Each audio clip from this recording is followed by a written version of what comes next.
ଝାରସୁଗୁଡ଼ାରେ 3ଟି ଟ୍ରକ୍ ଓ ଟ୍ରଲର ଧକ୍କା। ଘଟଣାସ୍ଥଳରେ 3 ଗାଡ଼ିରେ ଲାଗିଲା ନିଆଁ, ଜୀବନ୍ତ ଜଳିଗଲେ 3 ଡ୍ରାଇଭର। ରାଜ୍ୟରେ ଦୁର୍ଘଟଣା ଜନିତ ଶୂନ୍ୟମୃତ୍ୟୁ ସପ୍ତାହ ପାଳନ କରାଯାଉଛି ଏବଂ ଏହି ପରିସ୍ଥିତିରେ ପ୍ରତିଦିନ କିଛି ନା କିଛି ଦୁର୍ଘଟଣାରେ ଜୀବନ ଯାଉଛି। ଏବେ ଝାରସୁଗୁଡ଼ାରେ ଏକ ବଡ଼ ଦୁର୍ଘଟଣା ଘଟିଥିବା ଖବର ଆସିଛି। 49 ନମ୍ବର ଜାତୀୟ ରାଜପଥ ସଦର ଥାନା ସମ୍ମୁଖରେ 2ଟି ଟ୍ରଲର ଓ ହାଇୱା ମଧ୍ୟରେ ମୁହାଁମୁହିଁ ଧକ୍କା ହୋଇ ନିଆଁ ଲାଗିଯାଇଛି। ଏଥିରେ ଫସି ରହିଥିବା 3 ଜଣ ଡ୍ରାଇଭର ଜୀବନ୍ତ ଦଗ୍ଧ ହୋଇଯାଇଛନ୍ତି। ରାତି ପ୍ରାୟ ଗୋଟାଏ ବେଳେ ବେଲପାହାଡ଼ ପଟକୁ ଯାଉଥିବା ଏକ ଟ୍ରଲର ସହିତ ଆଉ ଏକ ଟ୍ରଲର ଏବଂ ହାଇୱା ମଧ୍ୟରେ ଧକ୍କା ହୋଇଥିଲା, ଯାହା ଫଳରେ ସବୁ ଗାଡ଼ିରେ ନିଆଁ ଲାଗିଯାଇଥିଲା। ତେବେ ଟ୍ରକ୍ ଭିତରେ ଫସି ରହିଥିବା 3 ଡ୍ରାଇଭର ସେଠାରେ ଜୀବନ୍ତ ଦଗ୍ଧ ହୋଇଯାଇଥିବା ସୂଚନା ମିଳିଛି।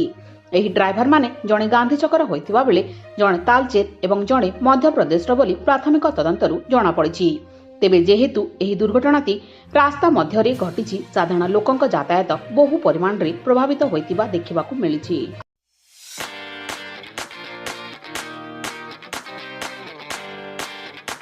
Jain Enterprises, an exclusive electronic showroom now in Jharsuguda.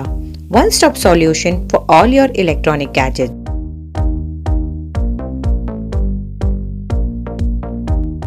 Mobile phone of all brands including iPhone, smart watches and mobile accessories available here.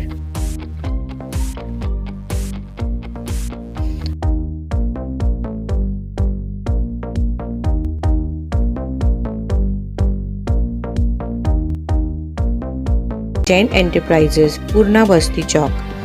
Book your order now.